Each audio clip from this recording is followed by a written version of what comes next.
আমরা অনেকে মুসলমান হওয়া মনে করি শুধুমাত্র নামাজ, রোজা, হজ, যাকাত, ইসলামের যে পঞ্চস্তম্ভ আছে, এই পঞ্চস্তম্ভের বিষয়টাকে আমরা ইসলাম বানিয়ে রেখেছি, এগুলোকে ইসলাম ধরে রেখেছি। ইসলাম যে কমপ্লিট কোড অফ লাইফ, ইসলাম যে পূর্ণাঙ্গ জীবন ব্যবস্থা, ইসলামে যে কোনো কিছু কারোর কাছ থেকে ধার করার কোনো প্রয়োজন নেই, এই ধারণা আমরা মুসলমানদের সন্তান বেশিরভাগ আমরা জানি না। আমরা অনেক মুসলিম আছি যারা জানি না যে আমাদের প্রিয় নবী সাল্লাল্লাহু আলাইহি সাল্লাম আমাদেরকে মানুষের জীবনের এমন কোনো দিক নেই যে দিক সম্পর্কে সুনির্দিষ্ট গাইডলাইন দিয়ে যাননি। প্রত্যেকটা বিষয়ে তিনি গাইডলাইন দিয়ে গেছেন। নবী করিম সাল্লাল্লাহু আলাইহি ওয়াসাল্লাম একটা হাদিস আছে, আপনারা অনেকে শুনে থাকবেন, আহাব্বুন নাস ইলাল্লাহি আনফাহুম লিন-নাস। আল্লাহর কাছে সবচেয়ে প্রিয় মানুষ হলেন সে মানুষ যে মানুষ অন্যের উপকারে সবচেয়ে বেশি আসে। আপনি যত বেশি মানুষের জন্য উপকার করবেন তত বেশি আল্লাহর প্রিয় পাত্র হতে পারবেন। আপনি অনেক নামাজ রোজা করেন, আপনি অনেক সাদেকা করেন, আপনার দাড়ি অনেক লম্বা, আপনার জুব্বা অনেক বড়, মাশাআল্লাহ, আপনি অনেক তাসবিহ তেলাওয়াত করেন, নিঃসন্দেহে এগুলোর মাধ্যমে আল্লাহর প্রিয় পাত্র হতে পারবেন আপনি। কিন্তু আল্লাহর সবচেয়ে প্রিয় পাত্র হতে হলে আপনাকে সবচেয়ে বেশি মানুষের উপকার করার মানসিকতা লালন করতে হবে। আমি আমার বাড়িতে থাকি না, অন্য শহরে থাকি। এখন আমি কিছুদিনের জন্য বেড়াতে গিয়েছি, তবে কি আমি কসরের নামাজ পড়ব?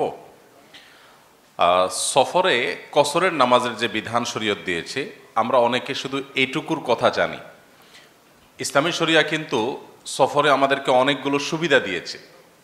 কেন সুবিধা দিয়েছে? কারণ সফরে মানুষ কষ্টে থাকে। এই কষ্টের সময় আল্লাহর ইবাদত যেন সহজ হয়, সেজন্য ইসলাম অনেকগুলো বিধান আমাদেরকে দিয়েছে। অনেকে বলতে পারেন যে সফরে তো আমরা দেখি আজকাল বাড়িতে থাকার চাইতে আরো বেশি আরাম হয়। আজকালকার সফর তো মানুষ সাদে করে, শখে করে। একটা সময় ছিল সফর এটা অনেক কষ্টের ব্যাপার, বাধ্য হয়ে করত। এখন তো মানুষ ঘরে থাকতে থাকতে যখন বোর ফিল করে তখন বলে একটু যাই ঘুরে আসি। মানে ঘুরে আসাটা একটা বিলাসিতার ব্যাপার, এটা শৌখিনতার ব্যাপার হয়ে গেছে। এটা সত্য যে আধুনিক বিশ্বে সফর অনেক ক্ষেত্রে আরামদায়ক হয়েছে, সফর অনেক ক্ষেত্রে ভ্রমণ করাটা আনন্দের বিষয়। কিন্তু সেই সাথে এ ব্যাপারে কোনো সন্দেহ নেই যে মানুষ নিজের বাসা বাড়িতে নিজস্ব ভুবনে আপন জায়গায় থাকলে যতটা মানসিকভাবে স্থির চিত্তের থাকে, সফরে মানুষের কখনো এই স্থির চিত্তটা থাকে না। সেটা যত হারামের সফরই হোক না কেন, মানসিক একটা অস্থিরতা, মানসিক একটা টেনশন, এটা আমার নিজস্ব জায়গা নয়, সব কিছু নিজের মতো করে নাই, এই সমস্যা অবশ্যই থাকে। আর ইসলাম যেহেতু সার্বজনীন, আধুনিক সভ্যতা, এখন আমরা কিছু সুযোগ সুবিধা সফরে পেয়ে গেছি। পৃথিবী আবার হয়তো পেছনে ব্যাক করতে পারে, তখন কি হবে?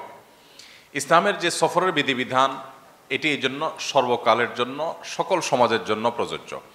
সফরে মানুষের যে মানসিক অস্থিরতা, মানসিক ব্যাকুলতা, এক ধরনের আনস্টেবল পরিস্থিতির মধ্যে মানুষ থাকে, সেজন্য আসলে সফরে আল্লাহ রাব্বুল আলামিন অনেকগুলো সুযোগ আমাদেরকে দিয়েছেন, সুবিধা দিয়েছেন। কি কি সুবিধা দিয়েছেন?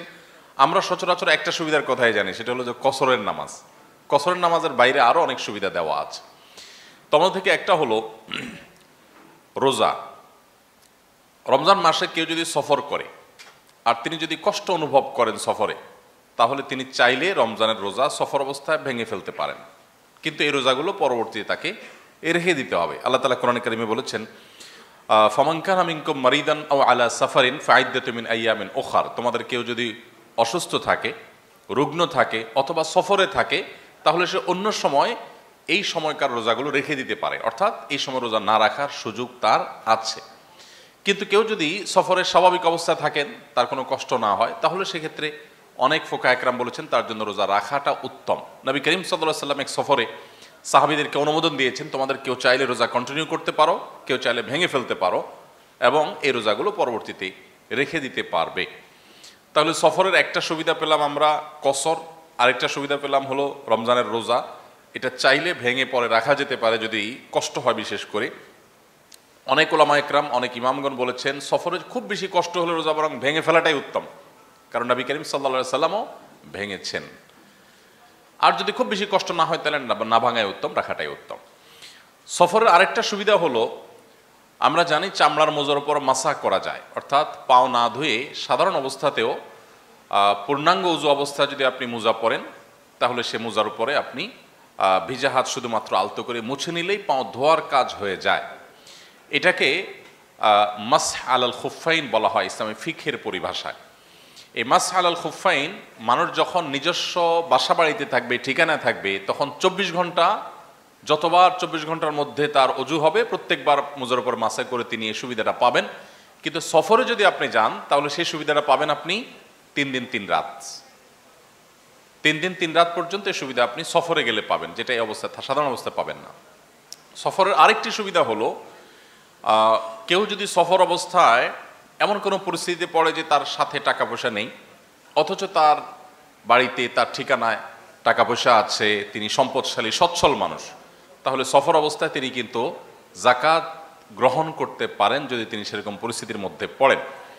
কারণ যাকাতের যে 8টি খাত কোরআনে কারিমে উল্লেখ করা হয়েছে, এর মধ্যে একটা হলো এটা সফরকারী মুসাফির ব্যক্তি, তার জন্য যাকাতের খাতের ব্যবস্থা করা হয়েছে। তাহলে অনেকগুলো সুবিধার কথা আমরা জানলাম। নামাজের ক্ষেত্রে ছাড়, রোজার ক্ষেত্রে ছাড়, পবিত্রতা অর্জনের ক্ষেত্রে ছাড় এবং যাকাত গ্রহণের ক্ষেত্রে ছাড়, 4টি ছাড় দেওয়া হয়েছে মুসাফিরের জন্য।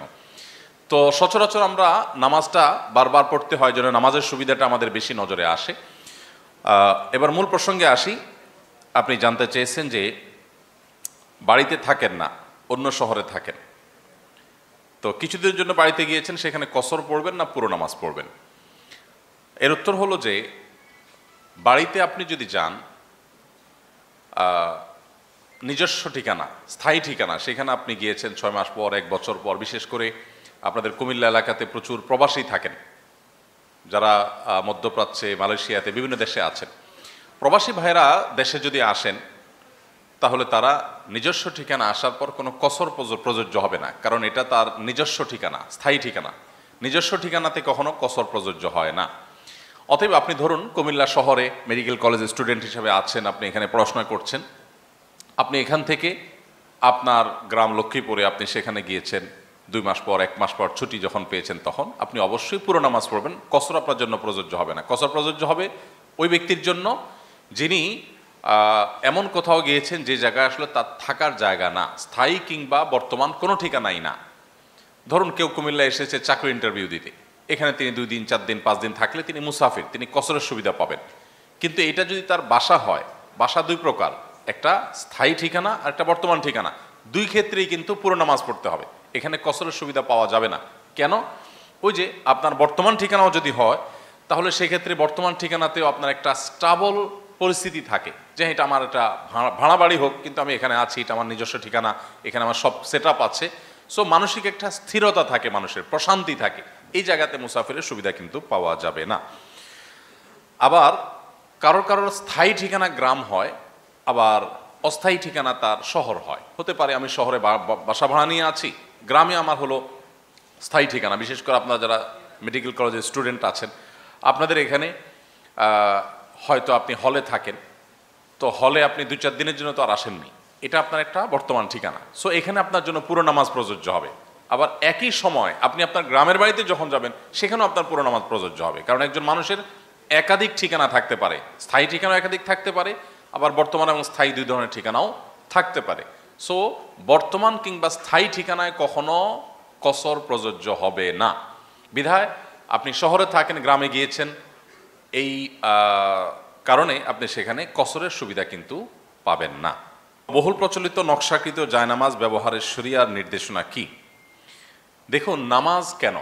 আল্লাহ রাব্বুল আলামিন কোরআনে কারিমে নামাজের উদ্দেশ্য বলেছেন। সালাত আমরা কেন আদায় করি? আল্লাহ বলেছেন আকিমিস সালাতা লিজিক্রি, তোমরা সালাত কায়েম করো, আল্লাহ বলেছেন আমার শরণার্থে, অর্থাৎ আল্লাহকে স্মরণ করবার জন্যই হলো সালাত।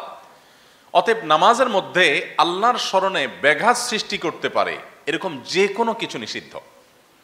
আমাদের নামাজে যদি এমন কিছু থাকে যেটি আমাদের মনোযোগকে নষ্ট করতে পারে, শরিয়া বলে তোমার সেই মনোযোগ বিনষ্টকারী বিষয়কে দূরীভূত করে তারপর তুমি নামাজে আসবে। এই জন্য ফোকাহায়ে কেরামের প্রসিদ্ধ একটি মাসআলা হলো, কেউ যদি প্রচণ্ড ক্ষুধার্ত থাকে, প্রচণ্ড ক্ষুধার্ত, এত বেশি ক্ষুধার্ত যে তিনি আসলে এই মুহূর্তে খাবার না খেয়ে নামাজে দাঁড়ালে তার খাবারের দিকে মনটা ঝুলে থাকবে, এই লেভেলের ক্ষুধার্ত যদি থাকে, আবার অপর দিকে খাবারও এসে প্রস্তুত হয়, তাহলে এই ব্যক্তি আগে খাবার খাবে, তারপরে নামাজ পড়বে। এমনকি জামাত যদি ছুটে যায়, যাক, তিনি আগে খাবার খেয়ে নিবে, কারণ এই কোনো রকম নামাজ পড়ার চাইতে ইসলাম চায় প্রত্যেকটা কাজ যেন আমরা পারফেকশনের সাথে করি, যথাযথভাবে করি, সবচেয়ে সুন্দরভাবে করি। নামাজ পড়ব পরিপূর্ণভাবে আল্লাহ স্মরণের জন্য, আমার আল্লাহ স্মরণে ব্যাঘাত সৃষ্টি হতে পারে সেরকম বিষয় যেন না থাকে। এই জন্য ইসলাম বলে এই লোক খাবার দাবার গ্রহণ করে তারপর নামাজ পড়বে। আবার এই মাসআলা সকাল বিকাল দুপুর তিনবারে যদি আপনি অ্যাপ্লাই করতে থাকেন, প্রতিবেলা চিন্তা করেন যে আগে খাবো, চা চক্র হবে, তারপরে নামাজ হবে, মসজিদে জামাত যায়, যাক, তাহলে সেটা ভুল হবে। এটা হলো যে ব্যক্তি একেবারে ভয়ঙ্কর লেভেলের ক্ষুধার্ত, খাবারের জন্য তিনি অনেক প্রতীক্ষা ছিলেন, বহু প্রতীক্ষার পর খাবার এসে পৌঁছেছে, তাহলে সেক্ষেত্রে তিনি এটা করবেন। ঠিক একইভাবে, আর প্রশ্ন আর না দিই, প্রশ্ন আমরা চলাকালীন সময় প্রশ্ন নিচ্ছি না। একইভাবে আপনি যখন নামাজে দাঁড়াবেন, আপনার নামাজের সামনে বিশেষ করে দৃষ্টিসীমার মধ্যে এমন কিছু থাকা উচিত না যেটির ফলে আপনার নামাজের মনোযোগ নষ্ট হতে পারে। সহিহ বুখারীর একটি হাদিস আছে, নবী করিম সাল্লাল্লাহু আলাইহি সাল্লাম একবার একটা কাপড় তাকে দেয়া হলো নামাজ পড়বার জন্য। তিনি সেই কাপড়ের উপরে দাঁড়িয়ে সালাত আদায় করলেন। সালাত আদায় করার পর শেষ করে সালাম ফিরিয়ে তিনি বললেন, আমাকে এই কাপড় কে দিয়েছো তোমরা? এই কাপড়ে যে পরিমাণ কারুকার্য আছে, এই কারুকার্য আমার নামাজের মনোযোগকে নষ্ট করছিল, বারবার সেদিকে আকৃষ্ট করছিল আমাকে অন্য কোনো কাপড় থাকলে দাও। তখন সেই কাপড়টা সরানো হলো, একটা প্লেন কাপড় দেয়া হলো, তিনি সেই কাপড়ে সালাত আদায় করলেন। এই হাদিসকে সামনে রাখলে আমরা এই প্রশ্ন উত্তর পেয়ে যাব। আজকাল যে সমস্ত জায়নামাজ পাওয়া যায়, বিশেষ করে সৌদি আরবে আমরা উমরা গেলে, হজে গেলে নিয়ে আসি, এই জায়নামাজগুলোর বেশিরভাগই এত বেশি কারুকার্য করা, এত বেশি সেখানে আপনার নানা রকমের রংচং, যে এগুলো আমাদের নামাজের মনোযোগকে যথেষ্ট রকমের নষ্ট করে। ব্যক্তিগতভাবে আমি এই ধরনের জায়নামাজ পারতপক্ষে কখনো কিনি না, এবং কেউ দিতে চাইলেও চেষ্টা করি সেটাকে যথাসম্ভব অ্যাভয়েড করার, কারণ এই জায়নামাজগুলো আসলে নামাজের মনোযোগকে নষ্ট করে। এই জায়নামাজগুলো বেশিরভাগই তৈরি হয় চায়নাতে।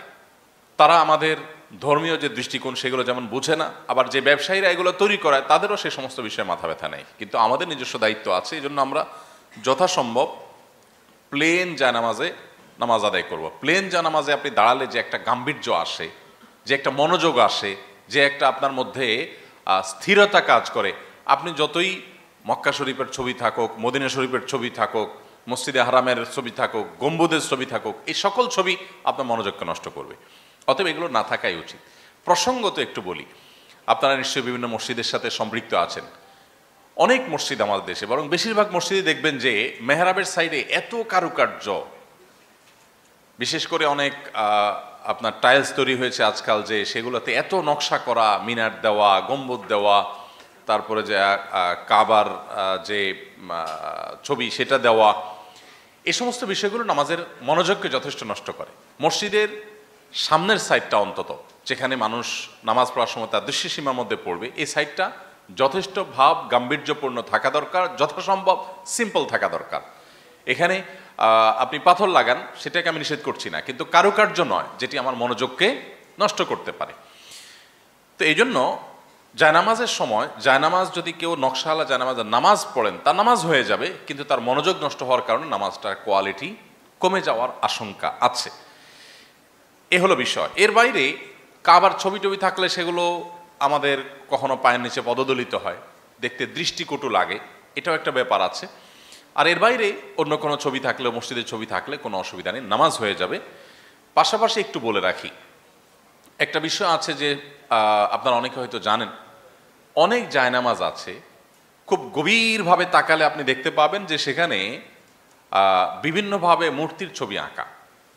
আমি জানি না আপনাদের কারোর এই অভিজ্ঞতা আছে কিনা, আমি বহুবার দেখেছি।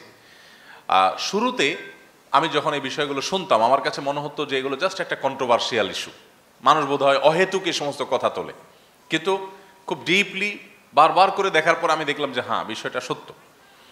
তো এটি আপনাদের সাথে শেয়ার করার উদ্দেশ্য হলো একটু সতর্ক থাকা, যে একটু ভালো করে নজর দিলে আপনি বুঝবেন যে এখানে আসলে কোনো অবয়ব, কোনো প্রাণী, কোনো মূর্তি, কোনো অবয়ব এখানে আদৌ দেওয়া আছে কিনা। কারণ আমরা আগেই বলেছি, এই জায়নামাজগুলো প্রায় 100%, সামান্য কিছু জায়নামাজ তার্কিতে তৈরি হয়, অন্যান্য দেশে যেটা তৈরি হয় একেবারে উল্লেখযোগ্য না। এগুলোর প্রায় বেশিরভাগই তৈরি হয় অমুসলিম কান্ট্রিগুলোতে, এবং অমুসলিমরাই তৈরি করে, তাদের মতো তারা ডিজাইন করে এবং সেগুলোর পেছনে এ জাতীয় নকশা কিন্তু থাকে। এই জন্য এই ব্যাপারগুলোতে আমাদের খুব কেয়ারফুল থাকতে হবে।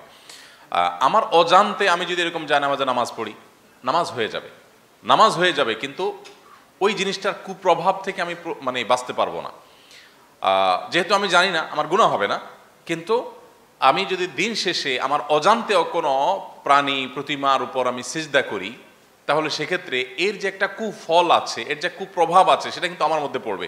আল্লাহর কাছে আমি দায়ী থাকবো না, অপরাধী হব না, কিন্তু প্রভাবটা আমাকে অ্যাভয়েড করার সুযোগ কিন্তু নেই। আসুন্নাহ ফাউন্ডেশনের পেছনের গল্পগুলো শুনতে চাই। আপনার অনুপ্রেরণা কি ছিল এত বড় একটা অর্গানাইজেশন চালানোর জন্য?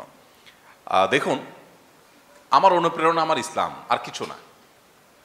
একেবারে অকপটে কোনো প্রকার ভূমিকা ছাড়া যদি বলি, তাহলে আমি বলবো আসুন্নাহ ফাউন্ডেশন গঠন করা, এটি পরিচালনা করা এবং যত কার্যক্রম পরিচালনা করা, এই সবগুলোর পেছনের প্রধান এবং মূল যে প্রেরণাদায়ক বিষয় বা বস্তু বা ইস্যু, সেটি হলো যে ইসলাম, আর কিছু না।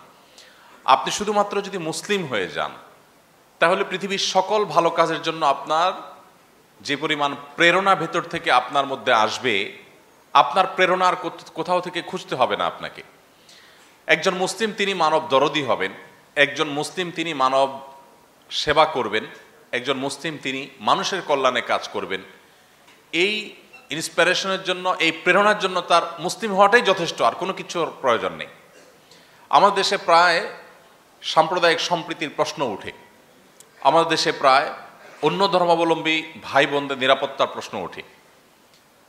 আমরা জোর গলায় বলার চেষ্টা করি, আমরা মুসলমানরা যদি ভালো মুসলমান হয়ে যাই, তাহলে আমাদের অন্য ধর্মাবলম্বী ভাইয়েরা বোনেরা আরও ভালো থাকবেন, আরও সুখে থাকবেন, আরও নিরাপদে থাকবেন। কারণ আমার ইসলামই আমাকে বলে কারোর প্রতি অন্যায় বা অবিচার যেন আমি না করি। আমরা অনেকে মুসলমান হওয়া মনে করি শুধুমাত্র নামাজ, রোজা, হজ, যাকাত, ইসলামের যে পঞ্চস্তম্ভ আছে, এই পঞ্চস্তম্ভের বিষয়টাকে আমরা ইসলাম বানিয়ে রেখেছি, এগুলো কি ইসলাম ধরে রেখেছি।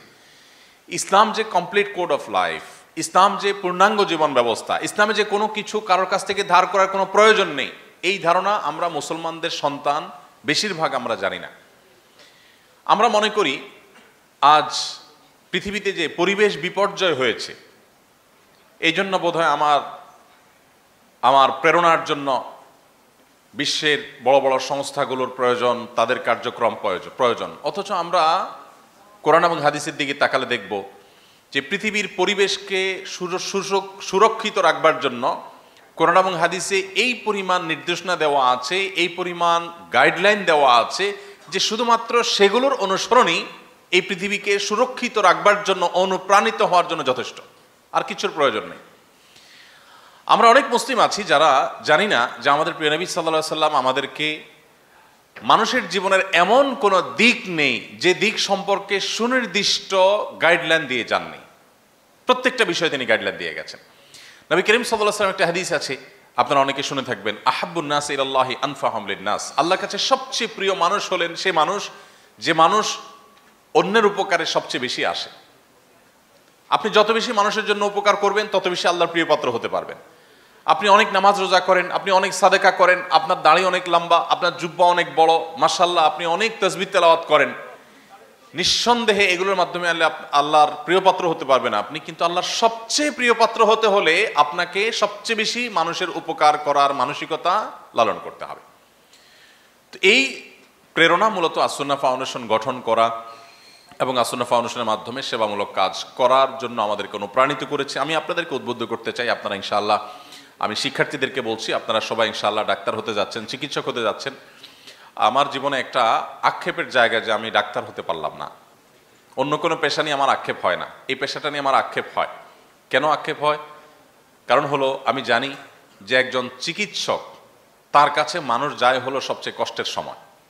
অবশ্য হুজুরদের কাছেও মানুষ দুঃসময় আসে, হুজুরদের কাছে মানুষ সুসময় আসে না। অনেক তরুণ আমার কাছে আসে, ভাই একটা চাকরি দিয়ে দেন, আপনার সাথে অনেক বড় লোকের পরিচয় আছে, আপনার অনেক ভক্ত আছে, ভাই ব্যবসায়ী আছে, আমার একটা চাকরি দিয়ে দেন। তো আমি তরুণকে বোঝানোর চেষ্টা করি, ভাইরে, আমাদের কাছে ব্যবসায়ীরা ধরা খাওয়ার আগে আসে না।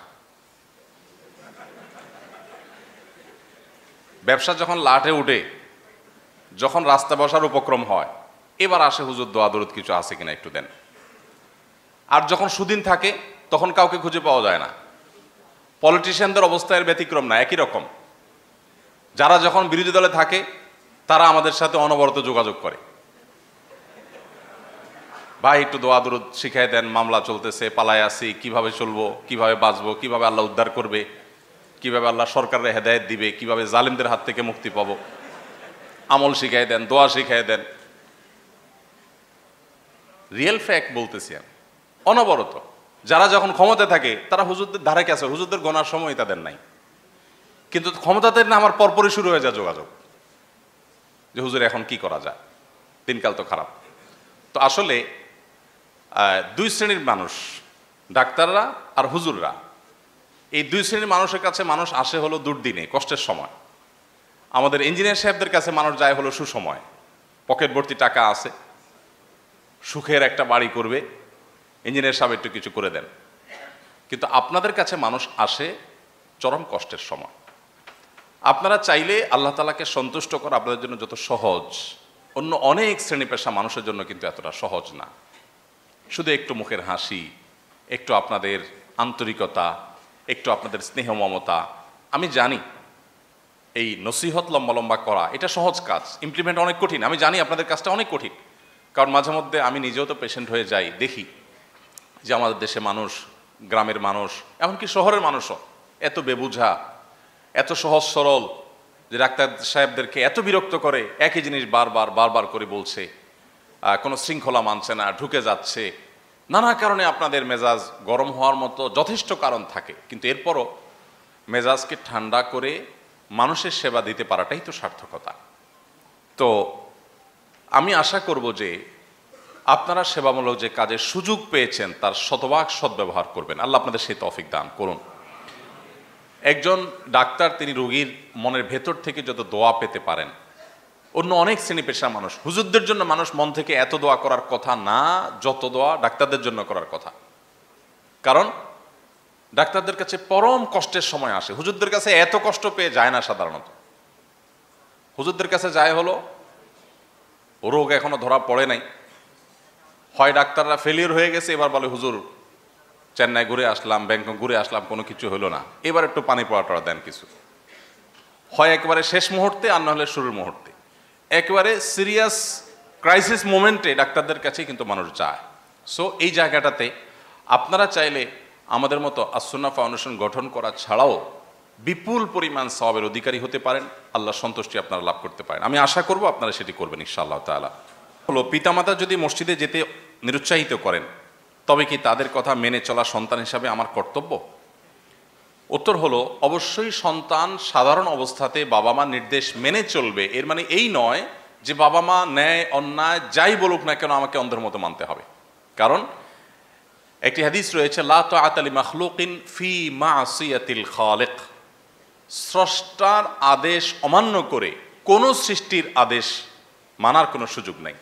আমার বাবা মা আমার কাছে অনেক শ্রদ্ধার, আমার শিক্ষক আমার কাছে অনেক শ্রদ্ধার, আমার বড় ভাই গুরুজনেরা আমার কাছে অনেক শ্রদ্ধার, কিন্তু তার মানে এই নয় যে তারা কোনো অন্যায় নির্দেশ করলে সেটি আমাকে মানতে হবে। অনেকে সরকারি চাকরি করেন, তাদের প্রশ্ন থাকে যে উপরের বসের নির্দেশে আমাকে অন্যায় কাজ করতে হয়। আমরা পরিষ্কারভাবে তাদেরকে জানাবার চেষ্টা করি যে যিনি নির্দেশ দিয়েছেন তিনি তো অপরাধী হবেনই, যিনি নির্দেশ তামিল করেছেন তিনি অপরাধী হবেন। আল্লাহর কাছে এই অজুহাত চলবে না যে আল্লাহ আমি তো তার অধীনস্থ ছিলাম, আমার তো কিছু করার ছিল না। আল্লাহ বলবেন তুমি তো চাকরি ছেড়ে দিতে পারতে, তুমি অ্যাভয়েড করতে পারতে, তুমি এতটুকু স্যাক্রিফাইস করবা না, আবার জান্নাত আশা করবা কিভাবে? তো এই জন্য বাবা মা হোক আর যেই হোক না কেন, যতক্ষণ পর্যন্ত শরিয়ার সাথে সাংঘর্ষিক কোনো নির্দেশ না দিবেন ততক্ষণ পর্যন্ত তাদের নির্দেশ আমরা মানতে বাধ্য। কিন্তু শরিয়ার সাথে সাংঘর্ষিক কোনো নির্দেশ দিলে সেটি আমরা মানব না। এই জায়গাটাতে আমাদের অত্যন্ত ক্লিয়ার এবং পরিষ্কার থাকতে হবে। এখন কথা হলো শরিয়ার সাথে সাংঘর্ষিক বলতে কি বোঝায়? এর উত্তর হলো ফরজ বা ওয়াজিব এরকম কোনো বিষয় যদি না করতে নির্দেশ করেন তাহলে সেটা শোনা যাবে না। কোনো অবৈধ কাজ, অন্যায় কাজ, পাপের কাজ করতে বলেন সেটা শোনা যাবে না।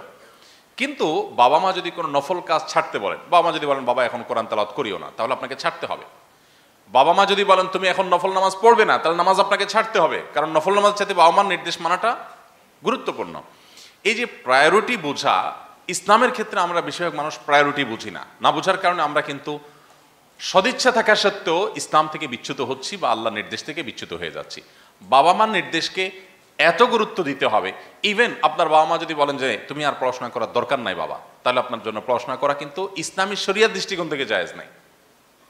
একটু ডিফিকাল্ট, একটু কঠিন আমি জানি, কিন্তু বাস্তবতা এটা। কারণ আপনার পড়াশোনা করা বলতে আপনার উচ্চতর ডিগ্রি নেওয়া, এটা আপনার জন্য ফরজ কিংবা ওয়াজিব না, কিন্তু বাবা মার নির্দেশটা মানা ফরজ ওয়াজিব। এখন আপনি বলতে পারেন যে বাবা মা বেবুঝা, তারা হয়তো শিক্ষা বঞ্চিত, অথবা তারা সাধারণ মানুষ, তারা বুঝে উঠতে পারছেন না, তারা যেটা বলছেন সেটা অযৌক্তিক, তারা বুঝছেন না, এর কারণে আমার কত ক্ষতি হবে। এরকম যদি হয় তাহলে বাবা মাকে আপনি কনভিন্স করতে হবে, সামহাও আপনি তাদেরকে বোঝাতে হবে। সন্তান জানে তার বাবা মাকে কি দিয়ে বোঝানো যায়, কিভাবে দুর্বল করা যায়, স্বামী স্ত্রী পরস্পরকে কিভাবে দুর্বল করবে, এটা প্রত্যেকে কম বেশি জানা আছে। একান্ত অমানুষ না হলে এগুলো ম্যানেজেবল, আপনি ম্যানেজ করে নেবেন, কিন্তু কোনোভাবে তাদেরকে হার্ট করে তাদের মতের বিরুদ্ধে গিয়ে আপনি যা খুশি তা করতে পারেন না। হ্যাঁ, তারা যদি আপনাকে বলে বাবা এ বয়সে দায় রাখছিস কেন, বল জঙ্গি মামলায় ফাঁসাই দিবে তো, এই কারণে যদি বলে যে দায় রাখিস না, তাহলে বাবা মার সেই নির্দেশ মানা যাবে না। কারণ দায় রাখার নির্দেশ নবী সাল্লাল্লাহু আলাইহি ওয়াসাল্লাম করেছেন। সাথে বেয়াদবিও করা যাবে না, বিনয়ের সাথে নিজের অপারগতাটা প্রকাশ করতে হবে।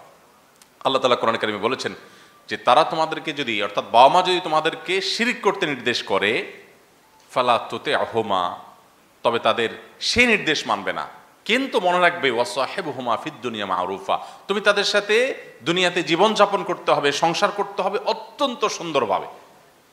তোমার বাবা যদি অন্য ধর্মাবলম্বীও হয়, তুমি তার সাথে দুর্ব্যবহার করবার কোনো রাইট তোমার নেই। অতএব এই জায়গাটাতে আমাদের ব্যালেন্স করতে হবে। আমার সূরা মুলক মুখস্থ আলহামদুলিল্লাহ, এখন যদি আমি ঘুমানোর সময় আমার আম্মু আব্বুকে শুনাই, তবে কি হাদিসে বর্ণিত সূরা মুলক পাঠের ফজিলত আমরা তিনজনেই পেতে পারি কিনা? মাশাআল্লাহ, খুব চালাক ছেলে বোঝা গেছে। আপনারা জানেন রাতে সূরা মুলক পাঠ করা সুন্নাত, আবার শুক্রবারে সূরা কাহাফ তেলাওয়াত করা সুন্নাত। প্রশ্নকর্তার প্রশ্ন হলো যে আমি একটু জোরে তেলাওয়াত করলাম, আমার আব্বু আম্মু শুনলেন, তাতে এই একজনের পাঠে তিনজনের তেলাওয়াতের সওয়াব আদায় হয়ে যাবে কিনা? মাশাআল্লাহ, নিশ্চয়ই আপনি মেডিকেল কলেজে ভর্তি না হয়ে আমার মনে হয় কমার্শিয়াল কোনো সাবজেক্টের প্রশ্নগুলো ভালো হতো। লাভ লসের বিষয়টা আপনি খুব ভালো বোঝেন মাশাআল্লাহ। আপনি ডাক্তার হলে তো ভয় আছে, রোগীর জন্য আপনি প্রেসক্রিপশন কিভাবে করবেন, কোন হিসাব নিকাশ করেন, টেনশনের বিষয় আছে। যাই হোক, কিন্তু প্রশ্নটা গুরুত্বপূর্ণ, সেজন্য আপনাকে ধন্যবাদ দিতেই পারি। অনেক স্কলারগণই এক্ষেত্রে শোনা এবং তেলাওয়াতকে সমান মনে করে তিনজনের পক্ষ থেকে যথেষ্ট হবে বলেছেন। তবে আমার কাছে অধিকতর বিশুদ্ধ মনে হয় ভিন্ন মতটা। কাতার ভিত্তিক ফতোয়ার বিশ্ববিখ্যাত ওয়েবসাইট মার্কাজুল ফতোয়া ইসলাম ওয়েব, সেখানে মুফতিদের ফতোয়া রয়েছে, আরও বেশ কয়েকটা বিশ্ববিখ্যাত মুফতিদের ফতোয়া রয়েছে যে হাদিসে যেখানে পাঠ করার কথা বলা হবে, নবী করিম সাল্লাল্লাহু আলাইহি ওয়াসাল্লাম প্রতিটি শব্দ গুরুত্বপূর্ণ।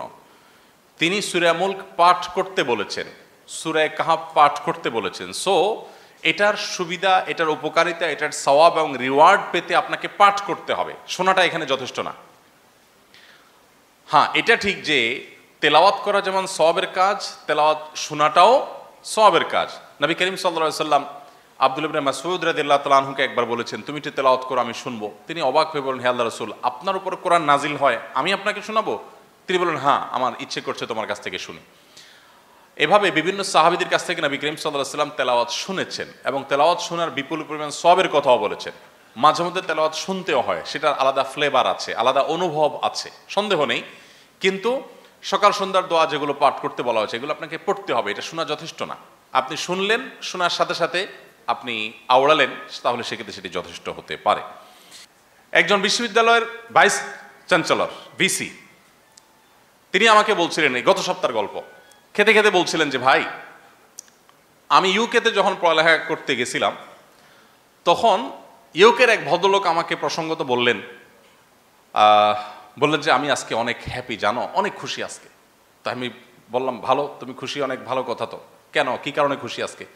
তো বললেন যে আমি আজকে অনেক খুশি এজন্য যে, হ্যাপি এজন্য যে আমার ছেলে তার বিয়েতে আমাকে দাওয়াত করেছে, ছেলের বিয়ের দাওয়াত পেয়েছে, আমি অনেক হ্যাপি। জানো, আমার আরো কয়েকটা ছেলে মেয়ে আছে, এরা একটা আমাকে দাওয়াত দেয়নি, এই ছেলেটা আমাকে বিয়েতে দাওয়াত দিয়েছে। আমি শুনে তো থ হয়ে গেলাম। আমি বললাম রিয়েলি? বল হ্যাঁ, আমার চোখের সামনে ঘটা, আমার সাথে ঘটা ঘটনা, মানে আমার সাথে ঘটে যাওয়া ঘটনা। তিনি বললেন যে এই ভদ্রলোক তার চোখে মুখে এত খুশি যে ছেলে বিয়ে করছে, সেখানে দাওয়াত দিয়েছে বাবাকে, বাবা অনেক খুশি। আমি বলছি না যে তাদের সব ফ্যামিলিতে এরকম চিত্র, কিন্তু এটা তাদের সমাজে কমন চিত্র, এতে কোনো সন্দেহ নেই। আমাদের সমাজের কি অবস্থা বলেন? যত অবৈধ রিলেশন হোক, যত হারাম সম্পর্ক করুক, যত নোংরামি করুক, বেশিরভাগ ছেলে বলবে না আমার আব্বা আম্মাকে নারাজ করা যাবে না, আব্বা আম্মা রাজি না।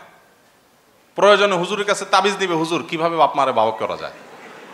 তারপরও বাপ মারে নাখোশ করে আমি বিয়ে করতে চাই না, আমি তার সাথে হারাম রিলেশন করে ফেলেছি, আমি আল্লাহর কাছে ক্ষমা প্রার্থী, কিন্তু কিভাবে বাপ মাকে বসে আনবো হুজুর সেই বুদ্ধি দেন, কিন্তু বাপ মাকে নারাজ করতে চাই না। তাহলে আমাদের সমাজে ফ্যামিলি ব্যবস্থাপনা যতটা উন্নত, ওরাগুলো ভাবতে পারে না। আমাদের স্বামীরা স্ত্রীদেরকে যতটা ভালোবাসেন, স্ত্রীরা স্বামী যতটা ভালোবাসেন, এগুলো পশ্চিমারা কখনো, মানুষ ঘুমাইলে তো স্বপ্ন দেখে কিছু জিনিস, আমার মনে হয় ওরা স্বপ্ন এগুলো দেখে না।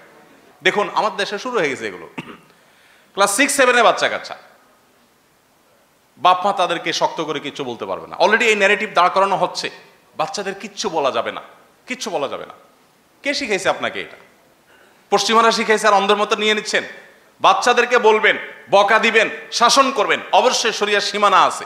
ইসলাম একজন মুসলিম হিসাবে আমাদের জন্য শরিয়ার সীমানা দিয়ে দিয়েছে। চাইলেই আমি তাকে প্রহার করব, টর্চার হওয়ার মতো কাজ করবো, সেই ইসলাম সে অধিকার আমাকে দেয় নাই। কিন্তু তাকে অবশ্যই আপনি শাসন করবেন। শাসন যদি না করেন তো সে বিপদগামী হবে। এখানে যারা সিনিয়র আছেন অনেকেই ছোটবেলা বহু মারধর খেয়েছেন, খেয়েছেন না খাননি? আমার জীবনে আমি অনেক মারধর খেয়েছি। গ্রামের ছেলে, দুষ্টুমি যত প্রকার আছে সবগুলোই করতাম, আবার মার খেতাম, আবার দুষ্টামি করতাম। কিন্তু এই শাসনটা যদি না থাকতো তো আমার বিশ্বাস যে আমি আমার ট্র্যাকে আমি টিকতে পারতাম না। বাংলাদেশের প্রথম সারির একটা ব্যবসা প্রতিষ্ঠান, একবারে প্রথম সারির, এটার যে কর্ণধার ছিলেন উনি মারা গেছেন। ওনার ছেলেরা কয়েক ভাই, ওনারা বেশ অনেক ভাই, দু একটা প্রোগ্রামে সবার সাথে মিট করার সুযোগ আমার হয়েছে। আর দু একজন আছেন যাদের সাথে খুব পার্সোনাল লেভেলে ভালো সম্পর্ক। তো আমাকে বলেন যে ভাই, আব্বা ফজর নামাজের সময় দৌড়ানি দিতেন নামাজ পড়ার জন্য, যেহেতু অনেক ভাই আমরা, একটা একটা করে সবগুলাকে প্রথমে একবার ডেকে যেতেন, এরপরে মায়ের শুরু করতেন। তো তাদের মধ্যে এক ভাই এখন বড় একটা ব্র্যান্ড তার আছে, নাম বললে আপনার সাথে সাথে চিনে যাবেন, নাম বলছি না। তো কোন একটা তাদের পারিবারিক অনুষ্ঠানে আমিও ছিলাম, তার ওই ভাইকে ডেকে এনে বড় ভাই বলতেছে আমার সামনে, দুষ্টামি করে বলছে, নাম ধরে বলছে, এই তোর মনে আছে আব্বা প্রতিদিন ফজর সময় দৌড়ান দিতে, আর তুই উজু ছাড়া নামাজ পড়তি প্রত্যেক দিন। তো আমি বললাম রাখেন আপনি, এত মানুষজন আছে এখানে ভাই বলছেন, সেই তো শৈশবের কথা। এখন সে তো বাংলাদেশের সবচেয়ে বড় শিল্পপতিদের একজন, এখন এইভাবে বললে হয় নাকি? তো আমরা নিজেরা ছিলাম, খুব কাছুমুচু করছিল, বলে হ্যাঁ বহুত করেছি, আল্লাহ মাফ করে দেখ। এখন যারা মনে করেন পশ্চিমাদের দ্বারা প্রভাবিত হয়ে মনে করছেন যে না আমরা তাদের মতো হতে হবে সবকিছুতে, কেন তাদের মতো হতে হবে? আমাদের বাংলাদেশে মানুষের আমাদের নিজস্ব সংস্কৃতি আছে, অ্যাজ এ বাঙালি আমাদের নিজস্ব সংস্কৃতি আছে, মুসলিম হিসাবে আমাদের ভিন্ন আইডেন্টিটি আছে, সংস্কৃতি আছে। কেন আমার ওদের সংস্কৃতি ধার করতে হবে?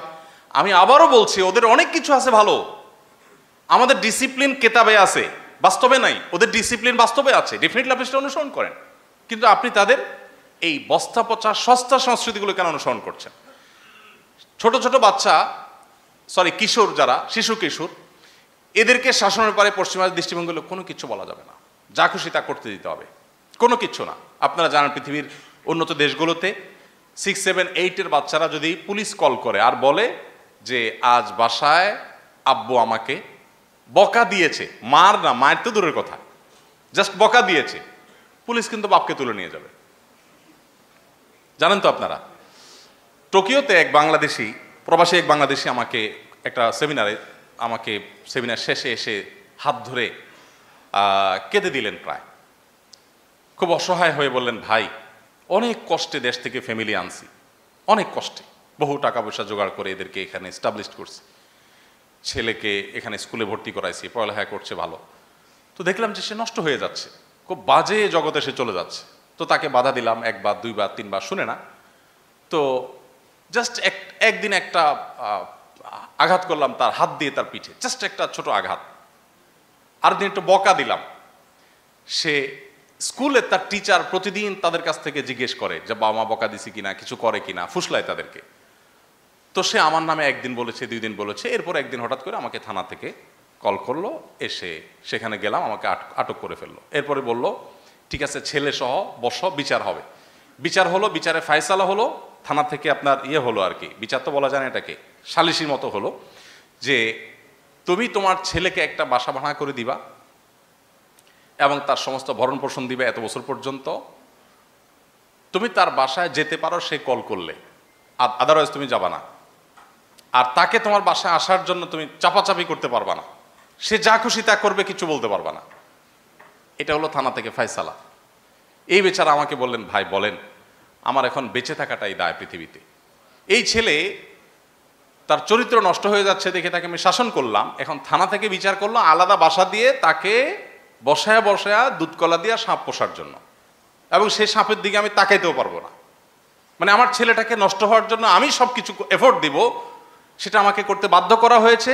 আমি আমার ছেলেকে শাসনও করতে পারবো না। মায়ের চাইতে মাসির দরদ বেশি হয়ে গেল, শাসনের দরদ বাবা মার চাইতে বেশি হয়ে গেল। এ হলো পশ্চিমাদের কালচার। তো তাদের সেই কালচার আমাকে আমদানি করতে হবে। কিন্তু আপনারা জানেন শিক্ষার নামে, সংস্কৃতির নামে, বিনোদনের নামে, সংবাদের নামে, নানা নামে আমাদের সমাজে জোয়ারের মতো অপসংস্কৃতি আসছে।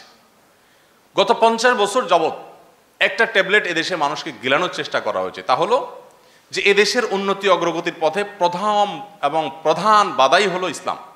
ধর্মটা যদি রাষ্ট্র থেকে সবকিছু থেকে দূর দূর করে ফেলানো যায় তাহলে একেবারে রাষ্ট্র শূন্য হয়ে যাবে। 50 বছর যাবৎ আমরা এটা চর্চা হতে দেখেছি, রাষ্ট্র কোথায় গিয়েছে? এই প্রশ্ন এখন খুব শীত দ্বারা শক্ত করে আমাদের করতে হবে। 50 বছর যাবৎ ধর্মকে সব জায়গা থেকে দূর করো দূর করো, ধর্ম টানাটানি করা যাবে, এটা ব্যক্তিগত পর্যায়ে রাখতে হবে, তারা রাষ্ট্র শূন্য হয়ে যাবে। কি হয়েছে রাষ্ট্র গত 50 বছরে? আমি একটি কথা প্রায় সময় বলি, এই দেশে 2010 সালের হিসাব অনুযায়ী 3.25 লক্ষ মসজিদ ছিল, এখন হয়তো সেটি 4 লক্ষে পৌঁছেছে। 4 লক্ষ মসজিদে গড়ে যদি 150 করে মানুষ জুমার মুসল্লি থাকে, এভারেজে শহরে গ্রামে মিলিয়ে যদি 150 জন করে জুমার মুসল্লি থাকে, তাহলে কত মানুষ হয়? 6 কোটি। 6 কোটি মানুষ প্রতি সপ্তাহে বেলা শুক্রবার বেলা 12:30 থেকে 1:30 পর্যন্ত এই সময়টাতে তাদের সপ্তাহের সবচাইতে ফ্রেশ টাইমটা, সারা সপ্তাহের সবচেয়ে ফ্রেশ টাইমটা, গা গোসল ধুয়ে কড়কড়া জামা পরে ইমাম সাহেবের সামনে যে কথা শুনে, ইমাম সাহেবদের তাদের পিছিয়ে থাকা, তাদের অযোগ্যতা, তাদের দুর্বলতার শতকণ্ঠে আপনি সমালোচনা করেন, কিন্তু আপনি এটা অ্যাভয়েড করতে পারবেন না যে 6 কোটি মানুষকে প্রতি সপ্তাহে অ্যাড্রেস করার সুযোগ ইমাম সাহেবরা পান, যেটা প্রেসিডেন্ট, প্রধানমন্ত্রী, এমনকি বাংলাদেশের সমস্ত গণমাধ্যমগুলো একযোগে কোনো নিউজ সম্প্রচার করেও এত মানুষকে রিচ করতে পারবে না। আপনি বিশাল জনগোষ্ঠীকে অ্যাভয়েড করে কিভাবে একটা দেশকে এগিয়ে নিয়ে যাবেন? সেজন্য ধর্মকে দূর করার যে একটা প্রচেষ্টা এই সমাজে চলে আসছে, এটার ব্যাপারে আমাদের সতর্ক হতে হবে এবং আমাদের সাবধান হতে হবে। মনে রাখতে হবে যে সংখ্যাগরিষ্ঠ মানুষের বিশ্বাস এবং মূল্যবোধকে আঘাত করে একটা দেশ কখনো আগাতে পারে না, কোনোদিন আগাতে পারে না। তার প্রমাণ বাংলাদেশ আগাইতে পারে নাই, জায়গায় দাঁড়িয়ে আছে। তার কারণ হলো মূল্যবোধকে আঘাত করার প্রচেষ্টা করা হয়েছে। আমরা এখন অপরাধের সংজ্ঞা ধরে নিয়েছি যে অপরাধ মানে হলো যদি কারো কোনো ক্ষতি হয় সেটা অপরাধ। এটা আমাদের বানানো ডেফিনেশন। কারোর ক্ষতি হলে সেটা অপরাধ। একজন মানুষ কোনো কাজ করছে, কারো কোনো ক্ষতি করছে না, তাহলে সেটা অপরাধ না। এটা হলো আমাদের কাছে অপরাধের ডেফিনেশন। আসলে কি তাই? দেখুন, অনেক কাজ আছে যে কাজগুলো প্রত্যক্ষভাবে কারোর কোনো ক্ষতি করে না। আজকে আপনি পৃথিবীর উন্নত দেশগুলোর দিকে যদি তাকান, একটা একটা করে নাম নিয়ে আমি বলতে পারি, একটা একটা করে আপনি দেখবেন প্রত্যেকটা দেশে একটা ক্রাইসিস চলছে। সেটা কি? মানুষ নাই। আপনি ইতালির কথা যদি বলেন, আমাদের অনেকগুলো গণমাধ্যমে নিউজ হয়েছে যে সেখানে তাদের যে পরিমাণ মানুষ দরকার একটা রাষ্ট্র টিকে থাকার জন্য, চলবার জন্য, সে পরিমাণ মানুষ নেই। সন্তান জন্মের হার কমতে কমতে এমন লেভেলে চলে গেছে। আমি গত মাস 2 আগে কোরিয়া গিয়েছি, সেখানকার প্রবাসী বাংলাদেশিরা আমাকে প্রসঙ্গত জানালেন। আমি কোথাও গেলে সেখানকার সামাজিক অবস্থা জানার চেষ্টা করি। বললেন যে ভাই, এখানে এখন সন্তান একটা হলে এত টাকা প্রণোদনা দেয় সরকার, 2টা হলে তার চেয়ে বেশি, 3টা হলে আরও বেশি। থাইল্যান্ডে এক বাংলাদেশি এক প্রবাসী, বোধহয় এই এলাকার মানুষেরই, তার সাথে দেখা হলো, অনেক সিনিয়র মানুষ। বললাম বাচ্চা কাচ্চা কয়জন? তো অনেক অল্প। বললাম যে আপনি ধার্মিক মানুষের বাচ্চা এত কম নেয় না, আপনার বাচ্চা এত কম কেন? তো লোকটা আমাকে বললেন, ভাই আমি যখন আসছি তখন থাইল্যান্ডের সরকার সন্তান বেশি নেওয়ার পরে খুব কঠোর ছিল, সন্তান বেশি নেওয়া যাবে না। কি জানি স্লোগানটা, ছোট পরিবার সুখী পরিবার। পৃথিবীতে 10টা সেরা মিথ্যা কথার একটা এটা, ছোট পরিবার সুখী পরিবার। কে বলেছে আপনাকে? ভালো হয়। আচ্ছা, এগুলো বিদেশিরা, বিভিন্ন এনজিও গুলো আমাদেরকে বিভিন্ন, আমাদের সরকার যারা যখন থাকে তাদেরকে বুঝায়া এই সমস্ত আপনার সস্তা স্লোগান এদেশে মানুষকে গিরানোর চেষ্টা করছে। শুনুন, ছোট সংসার সুখী সংসার, এটা যে মিথ্যা কথা তার একটা প্রমাণ আপনার আশেপাশে আপনি তাকান, যাদের ছেলে মেয়ে একটা বা দুইটা আছে, আল্লাহ না করুক একটা যদি অমানুষ হয়, আর কোনো যাওয়ার জায়গা আছে? আর যার 5-7টা আছে, 5-7টা যদি থাকে, 2-1টা এমনি ডাক্তার হয়ে যাবে, আর 2-1টা ইঞ্জিনিয়ার এমনি হয়ে যাবে, 2-1টা কোথায় যায় মৌলবী এমনি হয়ে যাবে ভালো, আর 2-1টা মানুষ হবে। আপনি বড় সংসার আছে আর দুঃখী আছে এরকম মানুষ খুঁজে বের করতে আপনার অনেক কষ্ট হবে, আপনি আপনার আশপাশে মেলান। তো যাই হোক, তারা তাদের এই সমস্ত নিজেদের আইডিওলজি, নিজেদের বানানো আইডিওলজিকে ইমপ্লিমেন্ট করে তার কুফল তারা ভোগ করছে। আপনি দেখেন জাপানে, কোরিয়াতে, থাইল্যান্ডে, ইতালিতে, আমেরিকাতে, পৃথিবীর বিভিন্ন দেশে দেখবেন সন্তান জন্ম দেওয়ার জন্য এখন প্রণোদনা দিচ্ছে গভর্নমেন্ট। যেই গভর্নমেন্ট মাত্র 2 যুগ আগে, 3 যুগ আগে মানুষকে বলছে সন্তান বেশি নিও না, খবরদার, সন্তান কম কম নাও, সেই গভর্নমেন্টগুলো এখন বলছে সন্তান নাও, কারণ মানুষ নাই। কানাডা আমাদের দেশ থেকে বোধহয় বছর 1.5 আগের ঘটনা, গড় পড়তে মানুষ নিয়ে গেছে। কানাডা ভিসার যদি কেউ অনলাইনে সার্চ করলেও পাবেন, আপনার চায়ের দোকানদার অ্যাপ্লাই করছে, দিয়ে দিছে ভিসা। তো আমি একটু জানার চেষ্টা করলাম, ভাই কাহিনী কি? এইভাবে গড় পড়তে গেছে, বলে যে মানুষ নাই। সন্তান জন্মের হার নানাভাবে কমছে, শুধু এক কারণে না। তো তাদের এই সমস্ত সংস্কৃতিগুলোর যে কুফল আছে সেগুলো আমরা আলোচনাও করি না, সেগুলো আমাদেরকে আলোচনা করতে দেওয়া হয় না, নানাভাবে সেগুলো আমাদের সমাজে পুশ করা হয়। আমি আপনাদেরকে অনুরোধ করব যে এই সকল ষড়যন্ত্রের ব্যাপারে আপনাদের সচেতন থাকতে হবে, সতর্ক থাকতে হবে। আমাদের নিজস্ব সংস্কৃতি আছে, এই জায়গাটাতে আমরা যদি স্বকীয়তা বজায় রাখতে না পারি তাহলে আমরা হারিয়ে যাব। এই জায়গাটাতে আমাদের স্বকীয়তা বজায় রাখা দরকার। অনেক ছাত্র ইসলাম শিক্ষা পরীক্ষায় খাতার পৃষ্ঠা ভরানোর জন্য এবং অধিক নম্বর প্রাপ্তির আশায় ভুল বানোয়াট আয়াত হাদিস লিখে আসে। এটি কখনো ইচ্ছাকৃত, কখনো আবার অনিচ্ছাকৃতভাবে হয়ে ওঠে। এইভাবে এটা ইসলামী শরীয়তের আলোকে ব্যাখ্যা করলে উপকৃত হতাম। কেউ হয়তো স্কুল লাইফে করে আসছেন, এখন প্রায়শ্চিত্ত করছেন। দেখুন, অনিচ্ছাকৃত বা অজান্তে যদি হয়ে যায়, যে আমার মনে হচ্ছে এটা লিখে দিয়ে আসলাম, বাস্তব মিলাই দেখলাম না ভুল, তাহলে তো আল্লাহর কাছে মাপ পাওয়া যাবে, আশা করা যায়, মাপ চাইতে হবে। আর ইচ্ছাকৃত ঠান্ডা মাথায় আল্লাহ বা তার রাসূলের নামে মিথ্যা কথা লেখা জঘন্য অপরাধ। নবী করিম সাল্লাল্লাহু আলাইহি ওয়াসাল্লাম বলেছেন, মান কাযাবা আলাইয়া মুতাআম্মিদান ফালিয়াতাবাওয়া মাকআদাহু মিনান নার। যে ব্যক্তি আমার নামে, নবীজি বলেছেন, আমার নামে যে ব্যক্তি মিথ্যা কথা বানায় লিখবে বা বলবে, যেটা আমি বলি নাই, রাসূল বলেছেন নামে মিথ্যা, ডাহা মিথ্যা কথা যে বলবে, সে যেন তার ঠিকানা জাহান্নাম নিশ্চিত জেনে রাখে। খুবই ভয়াবহ ব্যাপার। তাহলে এখন কি করতে হবে? ছাত্র জীবনে করে আসছেন, এখন আল্লাহর কাছে অনুতপ্ত হবেন, লজ্জিত হবেন, ক্ষমা প্রার্থনা করবেন এবং ভবিষ্যতে যেন এরকম ভুল না হয় তওবা করবেন। ইনশাআল্লাহ আশা করা যায় আল্লাহ তাআলা মাফ করবেন। জুলুমের শিকার হয়ে কেউ মারা গেলে তার খুনিকে আল্লাহ তাআলা জাহান্নামে দিবেন। প্রশ্ন হলো, তাতে নিহত মাজলুম ব্যক্তির কি লাভ হলো? মাশাআল্লাহ, প্রয়োজনীয় প্রশ্ন। একজন মানুষকে খুন করলেন। এখন যিনি খুন হয়েছেন তার তো দুনিয়ার সব সম্পর্ক থেকে ছিন্ন হয়ে গেলেন, বঞ্চিত হয়ে গেলেন, অনেক বেশি ক্ষতিগ্রস্ত হয়েছেন, সেটা বলার অপেক্ষা রাখে না। প্রশ্ন হলো যে খুনি দুনিয়াতে কোনোভাবে পার পেয়ে গেল, কোনো বিচার তার হলো না, আল্লাহ বিচার করলেন, জাহান্নামে দিলেন। তাহলে এখন যিনি খুন হলেন, প্রশ্নকর্তা জানতে চাচ্ছেন যে তার তো অনেক ক্ষতি হয়েছে, এর শাস্তি হলে বুঝলাম, তার ক্ষতিপূরণটা কই হলো? এই প্রশ্ন উত্তর হলো, দুনিয়াতে মানুষের অধিকার যখন মানুষ নষ্ট করে, সে অধিকার নষ্টের বিচার কিভাবে হবে এই প্রসঙ্গে নবী করিম সাল্লাল্লাহু আলাইহি ওয়াসাল্লাম একটি হাদিস রয়েছে। সেই হাদিসটি হলো, আল্লাহ রাব্বুল আলামিন কিয়ামতের ময়দানে মানুষকে যখন সমবেত করবেন, সবার বিচার করবেন, সেদিন কিছু মানুষ আছে যারা অনেক ভালো কাজ করেছে, কিন্তু মানুষের অধিকার নষ্ট করেছে, কাউকে গালি দিয়েছে, কাউকে আঘাত করেছে, কারোর প্রতি অন্যায় আচরণ করেছে, কারোর কাছ থেকে ঘুষ আদায় করেছে, কাউকে খুন করেছে, নানাভাবে মানুষের হক নষ্ট করেছে। এই মানুষটা যিনি অনেক ভালো কাজ করে গেছে, অনেক মানুষ আছে দেখবেন আপনাদের সমাজেও আমাদের সমাজেও সব জায়গায় আছে দেখবেন যে একটা সময় খুন খারাপই করতো, বুড়া বয়সে হাজি সাহেব হয়ে গেছে, আছে না? এক সময় খুন খারাপই করছে প্রচুর, এরপর কি হয়ে গেছে? লম্বা দাড়ি, জুব্বা, মসজিদ কমিটির সভাপতি সেক্রেটারি, মাহফিল কমিটির সভাপতি সেক্রেটারি, হুজুররাও সবাই মারহাবা দেয়, কারণ সব হুজুরকে হাদিয়া দেয়, দাওয়াত দেয়, খাওয়ায়। এরকম যারা আছে নবী সাল্লাল্লাহু আলাইহি ওয়াসাল্লাম তাদের সম্পর্কে বলেছেন, তোমরা কি জানো আতাদরুনা মাল মুফসিদ, সবচেয়ে বেশি ভিখারি, সবচেয়ে বেশি অসহায় হতদরিদ্রকে? সাহাবীরা বললেন, ইয়া রাসূলুল্লাহ, আমরা তো জানি যার টাকা পয়সা নেই সে হতদরিদ্র। নবীজি বলেছেন, আরে না, সে তো হতদরিদ্র বটে, আমি তাকে মিন করিনি। এই লোকের আজকে টাকা পয়সা নেই, আরেকদিন আসবে, আজকে নাই কালকে হবে।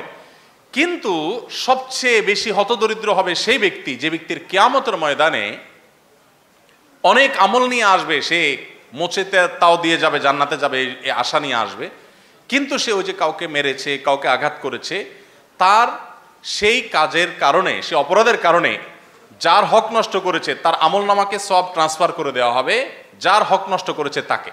এভাবে সব ট্রান্সফার করে ওই ব্যক্তিকে দায়মুক্ত করা হবে, তাহলে পাওনাদার তার হক পেয়ে যাবে। এই হাদিসের আলোকে বোঝা যায়, কেউ যদি কারোর দ্বারা ক্ষতিগ্রস্ত হন, কিয়ামতের ময়দানে ওই ক্ষতি করা ব্যক্তিকে শুধু জাহান্নামে দেওয়া হবে তা নয়, তার বিশেষ করে আর্থিক এবং শারীরিক যদি কোনো ক্ষতি হয়ে থাকে, তাহলে তার সওয়াব থেকে যাই করেছে, যত খারাপ মানুষই হোক, এজ এ মুসলিম তার তো ভালো কাজ ছিল কিছু, সে ভালো কাজের সওয়াব ওই ব্যক্তিকে দেওয়া হবে। যদি তার ভালো কাজ না থাকে, তাহলে যে খুন হয়েছে বা যার অধিকার বলুণ্ঠিত হয়েছে তার পাপের বোঝা এর মাথায় দেওয়া হবে।